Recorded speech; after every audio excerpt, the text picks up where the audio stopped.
പത്തനംതിട്ടയിൽ ഒരു ത്രിവേണി സംഗമം ഉണ്ടെങ്കിൽ അത് ഇവിടെയാണ്. ആ കാണുന്നത് കല്ലാറാണ്. കല്ലാറും പമ്പയാറും കൂടെ കൂടിച്ചേരുന്ന ഭാഗമാണ് വടശ്ശേരിക്കരയിലെ ബംഗ്ലാങ്കടവ് പാലം. ഇതിന് തൊട്ടു മുമ്പ് പമ്പ വരുന്നത് കണ്ടോ?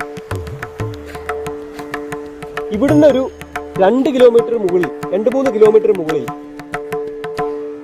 പെരുന്നാട് പൂവത്തുമൂട്ടിൽ നിന്ന് കക്കാട്ടാറും പമ്പയും ഒന്നിച്ച് ഇവിടെ വരെ വരുന്നു.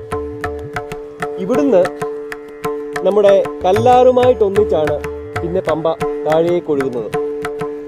അതുകൊണ്ടാണ് ഞാൻ പറഞ്ഞത് ഇവിടം ഒരു ത്രിവേണി സംഗമമാണ്.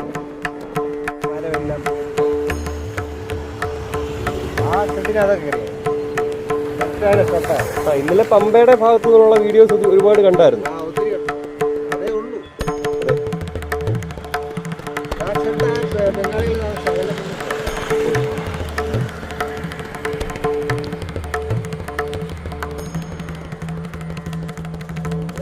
പേടിക്കണ്ട.